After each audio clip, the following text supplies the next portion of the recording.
Hello, I'm Ivanka Trump, and I want to tell you about my journey to success.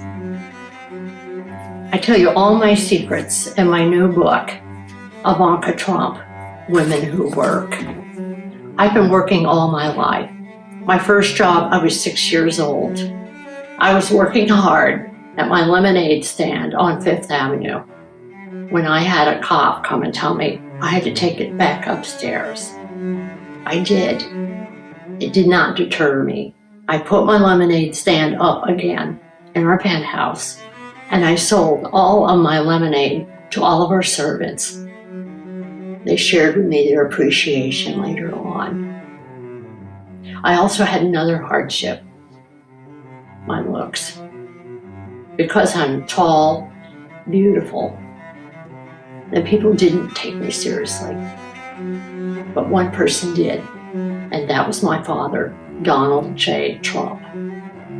He took me in his office one day and sat me down on his lap, and he told me that he had always loved my looks and believed in me, and gave me a kiss. And well, I don't lie. He also gave me one of my biggest breaks as an administrator.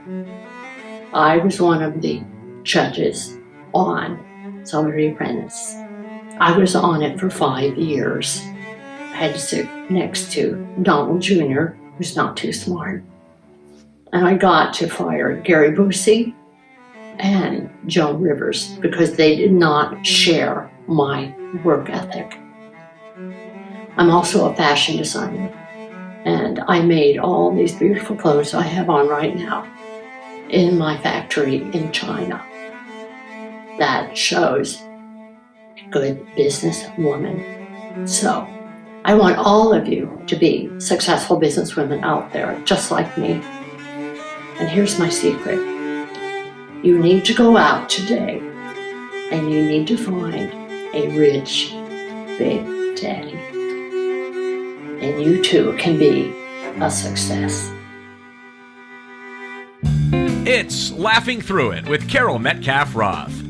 Tonight, Carol Zooms with the mayor of Santa Barbara, California, Cathy Murillo, marriage and family therapist Shirley Ann Quinones-Tolman, executive director of Angels Foster Care in Santa Barbara, Holly Carmody, and producer, host, and YouTube star Rebecca Brand. And now, here's Carol. Hi, everybody. My name is Carol Metcalf-Roth, and welcome to Laughing Through It. I just want to say that I'm really thrilled to have some great guests tonight. I feel like that every time that I go out in the neighborhood now, I have to wave at everyone. I have to make comments to them. And sometimes they turn away from me and say, "Who is that lady over there?" I'm wearing high heels. I'm wearing a top like this. And I'm doing a fashion show. I want people to notice me even while we're in lockdown. I need that. I'm an extrovert. Can you tell? I have been in lockdown with a germaphobe for almost 9 years now. Please help me.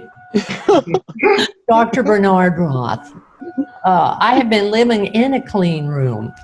I'm trying to watch television, and I'm hearing him in the kitchen.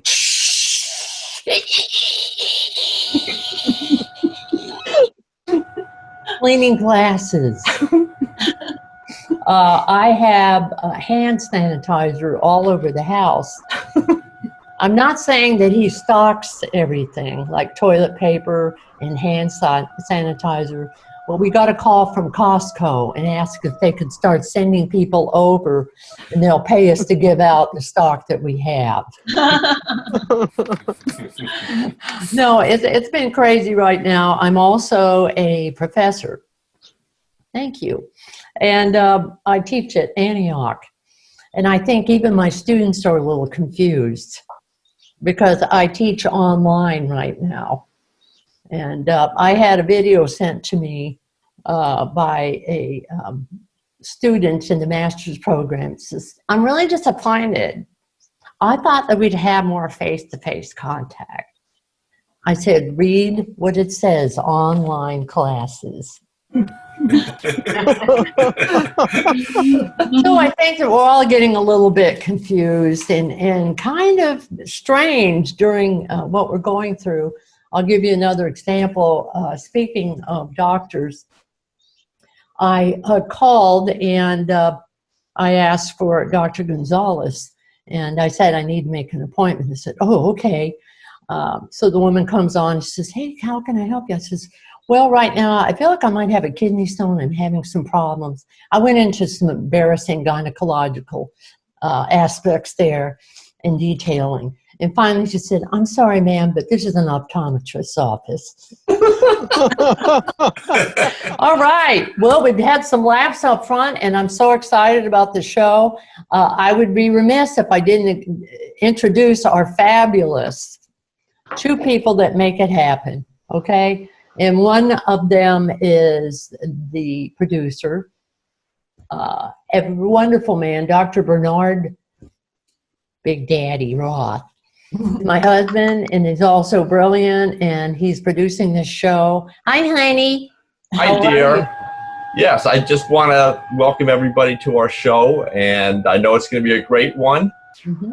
And everybody out there in the audience, if you really like what you're seeing, please tune in to Carol Metcalf-Roth's YouTube channel, and you'll see more great productions.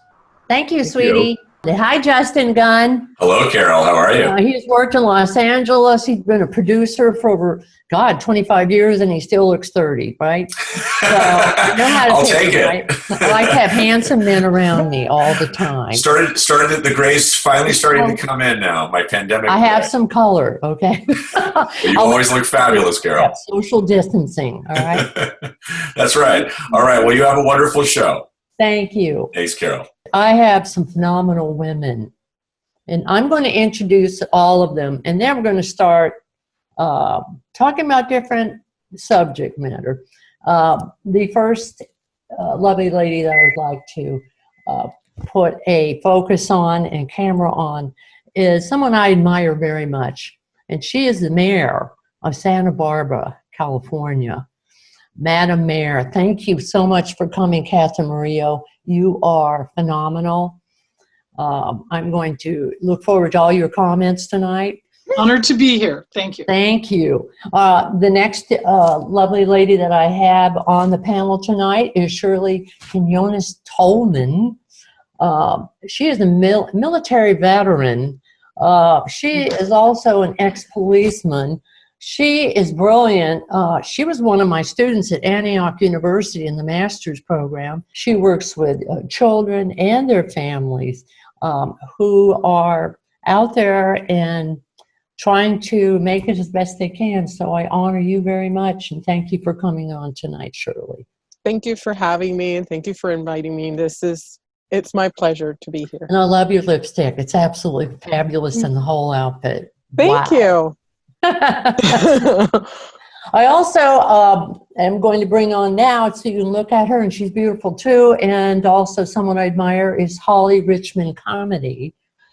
Thank you, sweetheart. Thank you for coming in tonight. And I want to say she is executive director of Angels Foster Care. And Holly Richmond Carmody was also a director at Community Action Commission of Santa Barbara County, which does such wonderful work. So thank you. I'm honored that you joined us tonight too. And our final guest tonight is the beautiful and talented Rebecca Brand. I admire this woman. She is a TV producer. She has her own show. She has a cooking show. She also travels around. Thank you, just in time. So thank you so much for coming on the show tonight, Rebecca. Oh, it's so fun. Thanks for having me, and I can't believe everything you said. What a good girlfriend. I owe you a drink. Thank you. Oh, and on that note, Big Daddy Roth, who is our producer, he is going to be serving me right now a cocktail. Oh. So if anybody has a glass there. Oh my goodness. I've been waiting for this moment, Carol, because I know you do this on every one of your shows. So I wanted to do it with you. Yes, we will do that. Martinis, and away we I go. do too, and I want all the other ladies. I want Shirley, Holly, and Mayor Cathy Murillo to be joining us in the future too. Well, all I have is this today. Oh God, that's huge! I love it. Okay. Cheers. This recipe is one that Dr. Fauci would approve of. It's just lemon simple. It's before 5. I know when TV land is any time of the day or night. It's happy hour somewhere. But That's right. That's a good way to put it. Let's go to our first topic tonight. Question, ladies.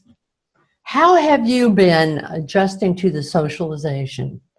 Well, I haven't been quarantined at all. Okay. I'm a public employee, essential worker.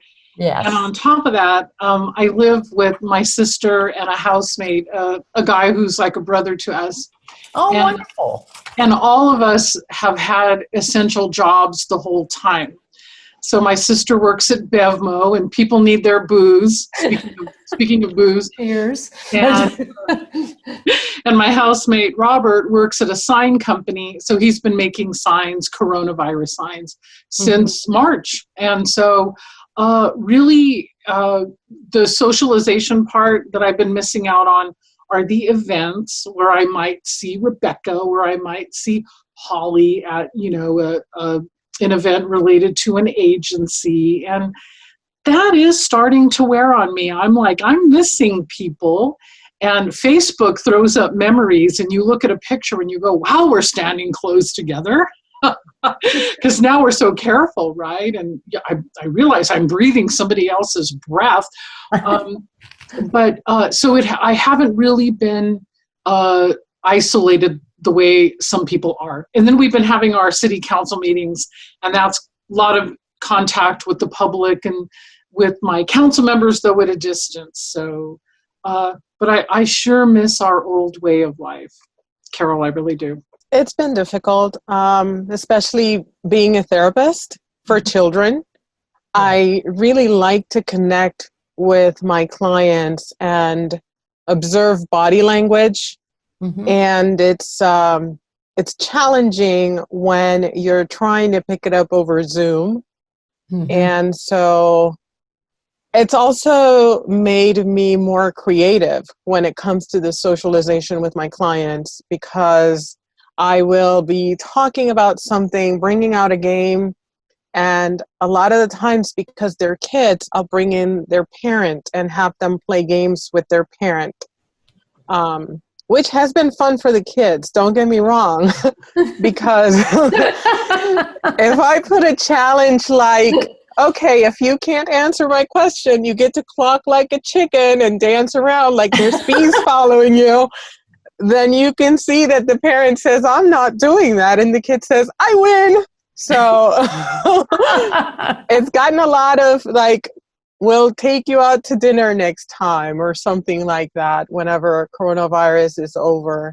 So, and usually I'll just bring out a little guest like this and I'll say, Aww. So this is the guest today.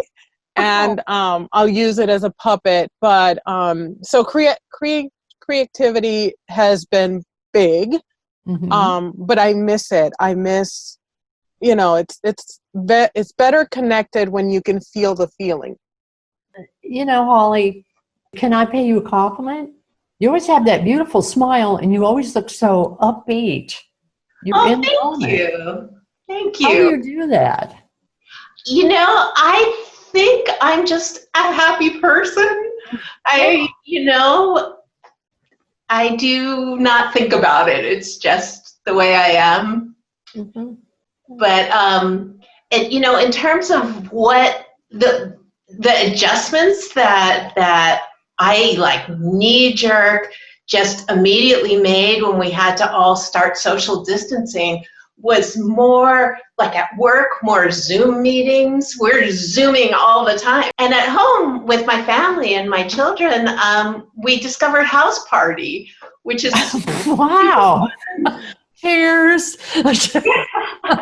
Cheers, where we'll have cocktails together, and you can play games on that too. So it seems like there's been some ways to adapt and still stay real connected with people. The only thing, I do miss hugging people. I'm a hugger, and I got to stop myself from shaking hands or hugging, and that's hard. Me too. Yeah. I'm going to tag on next to the lovely Rebecca Brand. Talk about positive, sweet. So, I think it's really important. How have you been dealing with this lack of socialization? Well, like our friendship has gotten closer, Carol. I'm really nervous about groups and things like that, and we're really not supposed to get together for very good public health reasons in groups. Right. So I've reached out to you, and my silver linings are getting to know people on more one-on-one basis. It's so wonderful because there are people that I've thought in my life that I wanted to know better, and the coronavirus has given me that opportunity. And it's been wonderful to get to know you better. And Cathy, you're next on the list. And I have to say, one of the other things, because I am known for having a lot of dinner parties because I love to cook so much. But that's over. I mean, that's like, oh my gosh. I mean, I knew that right away. Oh my gosh, I'm not going to be able to do that for so long now.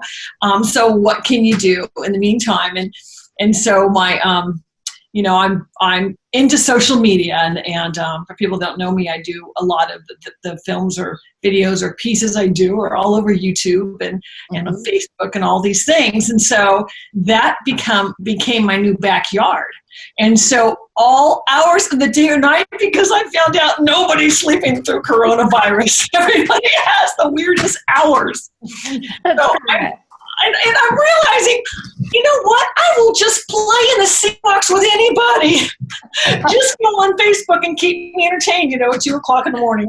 Let's just talk here. What can we? Let's be friends. What can we talk about? And the topics are fascinating. That there are so many opinions. And with my particular social media, I don't delete anybody unless they swear. Then they have to clean it up, and they get like 10 minutes, or otherwise they get deleted and get out of there. But it's really interesting to see all the different opinions and where they come from and why people think that way. And it makes for really lively discussions. I am mask girl. I mean, I can't tell you how many masks I have in my life. No. I went around and took all the pictures of my house, and somehow was able to get them printed. So then we have the cow scene here. Right. And all kinds of stuff, because I'm a big mask believer. So that, of course, generates some controversy. So that's been my more social stuff. But, really, parties are not the thing to do. That's just no way. That's a super spreader event. So when you have those parties with people in their backyard, your barbecue, your beach huddles up, because after a couple of cocktails, we all want to hug. Like you, Carol, we miss our hugs. Right. Absolutely. Cheers. But sometimes at 2 or 3 in the morning, I just get darn. I just don't have the patience for it anymore. Just wear the mask. Like, really? How hard is it? Wear it. So.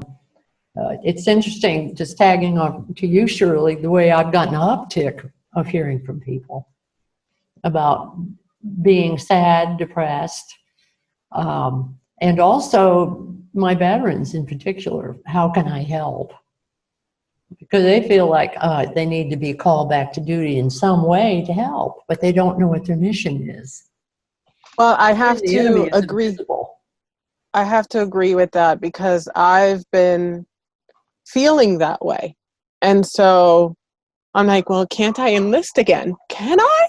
And so, no, I can't. I'm a little bit past that age. And so I used to, when I, before coronavirus, I used to carry food and clothing and everything else in my car. And as I was going to school at Antioch, there were some veterans that I met who used to live close to Antioch in the park. And I would stop by and drop them off some food, and stop by and drop them off some clothing. And it's been challenging, and to the people that I still keep in touch with who are ex-law enforcement or are still law enforcement or military, I try to keep it positive and say, just remember that you've always been great, and then you're not the problem. That's what I say. So on that point, I'm going to jump to another question. What is the high point of your day now?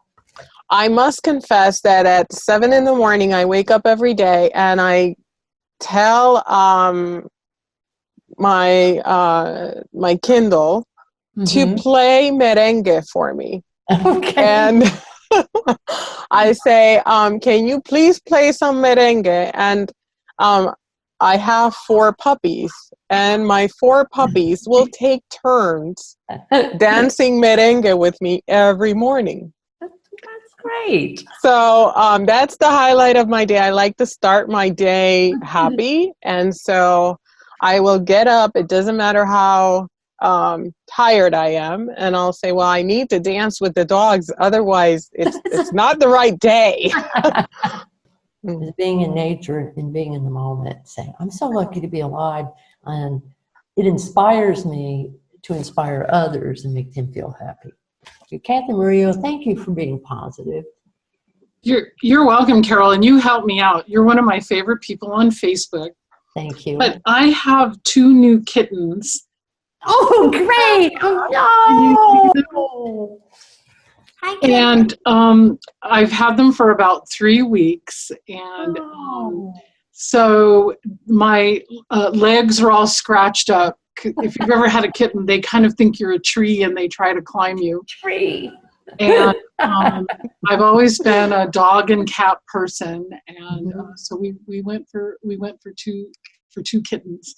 And then the other thing that keeps me upbeat is that baseball season has started. And I'm not sure people know this sort of secret about me, is that it's a benign addiction. Speaking of your childhood issues coming up, love the Dodgers. And so baseball season started, and I love the game, and I'm a single lady, and I love looking at athletically built men who can hit a moving object with a stick. They remind me of cavemen. It's like they're going to hit something with a stick. So okay, Cathy, you got to do stand-up. This is hilarious. Oh, really? I found a new star. Okay, I'm sorry. So I don't use alcohol or drugs, and so I always have to find a wholesome way to blow off steam and escape from reality. And the pandemic's pretty hardcore for all of us, and so how do we go into a happy space and not do something self-destructive? How about that? Baseball. I love coming home at the end of the day. I'm still going to my office most days because the work we do is essential, but I like coming home, and my best friend and social distancing buddy and my husband is here, and it's always great to see him, and our 3 rescued dogs. We've got kind of almost like a Disney movie going on here. We got a German Shepherd and a Cocker Spaniel and a mutt, and so just seeing those wonderful supports, and like others, I love to get out. We're so lucky to live in Santa Barbara. It's great to take a walk or get on my bike or go for a hike. There's so many great trails. So those are the things that bring me up. How have your relationships been affected by it? And you've already opened the door to that. I'm going to embarrass my husband. I always tease him, and he's the butt of a lot of my jokes in my real act. You've seen them. They're a lot longer than just 3 minutes. But he's my best friend, and I feel like I know him even better during this time. And he's a good cook. What about that? He's a good cook. Thank you. Thank you, Cathy. Mm-hmm. That is correct. And I post all of the dinners, okay, that he makes me on my page, right, girls? Everybody Delicious. my posts, and they're delicious. Yes, they do look delicious. That's correct. So I wanted to tag on you, Rebecca. I mean, how has that affected, do you feel like? And how does it affect some of your friendships in general? We'll say friendships. It makes me feel sad because I live by myself. And I know. I'm doing Christmas in July to perk me up. Don't perk you up. See, there's one. So really, it is July. This is not just zoomed in from last Christmas to now. But yeah, no, I mean, it's like, this is really weird because there wasn't a relationship that was developed during the time of the coronavirus. Mm-hmm. And so here I am. I was like, oh crap, I live alone. What am I going to do? So it's like kids went to college, you know, New York, San Francisco, Los Angeles, and they won't visit me. So that's really hard on me. It's like, so yeah, I mean, it's you know, so I do a lot of videos now, a lot of cooking stuff. And then I took up this whole series about the coronavirus. I get to drive around, look out my car window and scream at people for not wearing masks. And I got to be called a Karen. That was, you know, kind of funny. And the mask video I did was a lot of fun. Oh, it's hilarious. Yes. Yeah, March 8th, I did this one on how to make a N95 mask with a bra. So, but my relationships, you know, I think, you know, because I really, I don't think any of us knew how really long trending this could be. So I just worked through the beginning of it. And then, you know, over time, I'm realizing that's not it. And I have a really strong opinion. My dad was in public health. He was one of the supervisors in Los Angeles and helped. Really? I did not know that. Wow. Yeah. So growing up with a public health microbiology conversation was my daily life. He would come home from the laboratory. He would do everything our health protectors are doing to wash his hands, clean up, take a shower, take his shoes off at the front of the door, realizing he could bring home germs from the hospital into our household as I was a young girl. I got yelled at for wanting to wear shoes and stomp around the house. Like, you're touching my shoes. Welcome to my world. That's right. You know, it's so, you know, so I kind of took up the voice of my dad channeled through me, and I think it divided some of my friendships. I said, you can't go out, you've got a cold, you stay in. And I was pretty vocal about all this. I had a lot of friends going to ski areas. I go, no, you're coming back to our town, you better stay in your little box, don't come out, I don't want to see you, don't have your parties, don't have your parties. So I got kind of the reputation of being kind of a Karen in town, and that's kind of divided me. I'm thinking it'll all go away eventually, you know. But as far as a romantic relationship, I'm screwed. Dating right now is virtually impossible to meet anyone new. And I live with my younger sister, and she's my best friend. So I have a solid sort of domestic support system. And there is a fellow who's been a friend of mine for a really long time, and he has started to call me, and I think it's a romantic interest. But so here, you're getting the scoop. That I'm actually talking to someone, and but romance is really on the back burner. I'm so busy as mayor, and I think a lot of men are intimidated, you know, that I'm the mayor, and so in fact it has not opened up my dating pool. I think it's really, you know, kind of limited things, but the work is so encompassing. And I remember the day we closed the library because of COVID. And oh, wow. So, you know, it's fine. I had a beautiful marriage and a beautiful divorce. And, David and I are good friends on Facebook. You'll see him sometimes liking my stuff and whatever.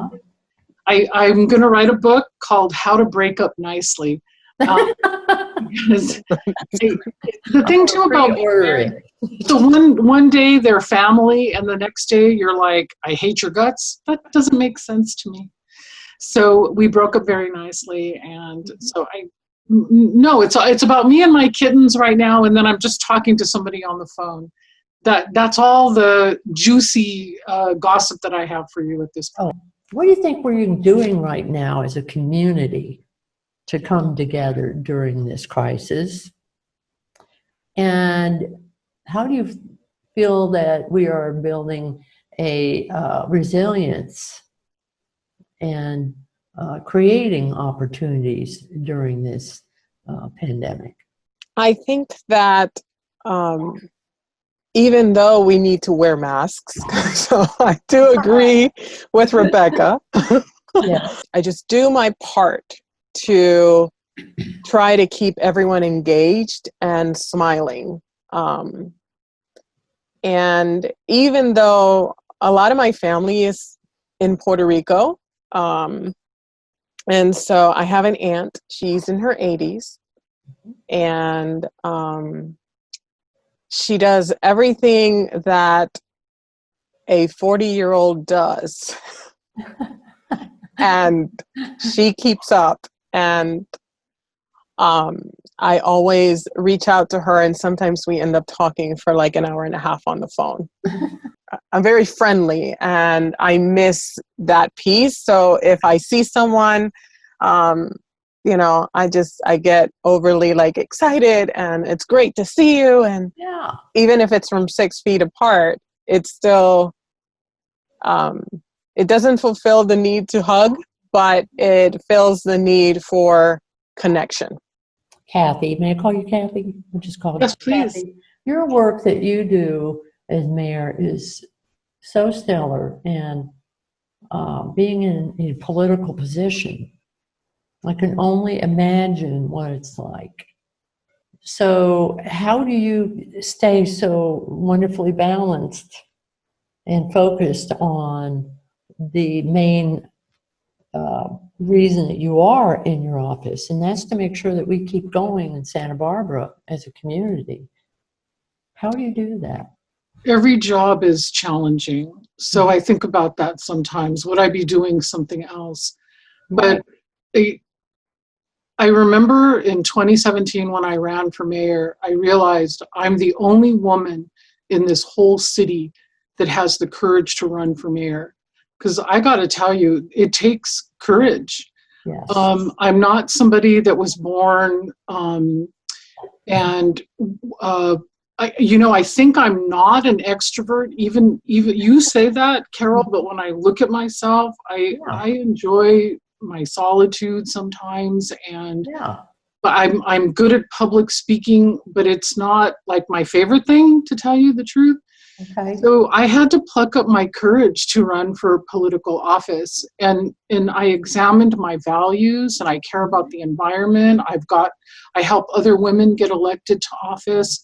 I make difficult decisions, but if you make a principled decision and you explain it, even if people aren't happy with it, they'll see your thought process. Mm-hmm. Then you can't make everybody happy all the time. And I can't make decisions based on if I'm going to lose somebody's vote, because then you're not true to your values. And so it is a difficult job. And you and I have talked before that I came from an alcoholic home. And one of the things that has given me is resilience, inner resilience, and if you, I know who I am, and I can, I don't know how this sounds, I can take abuse, because you said, people say unkind things or whatever, and it's like, well, that's fine. They can transmit something, I don't have to receive it. Thank you. And so that really helps. And Cathy, I have to say to you, my gosh, could you imagine who would ever think they're going to come into a government position with a pandemic and straight at your heels? Oh my gosh, so hats off to you for handling this greatly. Oh my gosh, I'm in big admiration for you managing and handling our city and leading our city. It's just, I just couldn't imagine any worse time in the history of our memories, our lives, our 100 years to be, all of a sudden you have a pandemic to deal with beautiful Santa Barbara. So hats off to you. Now, Holly, I want to ask you this.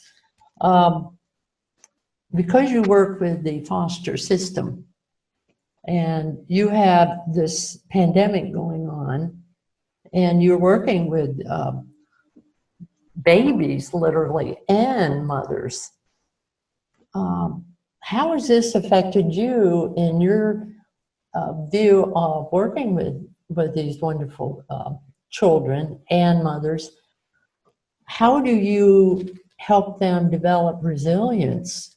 Because life has been difficult for them. So the whole philosophy of Angels Foster Care is to make sure that babies that come into the foster care system and toddlers that come in the foster care system have what they need to have healthy development in every way, because we know how much brains are developing and circuitry is building in those early years of life.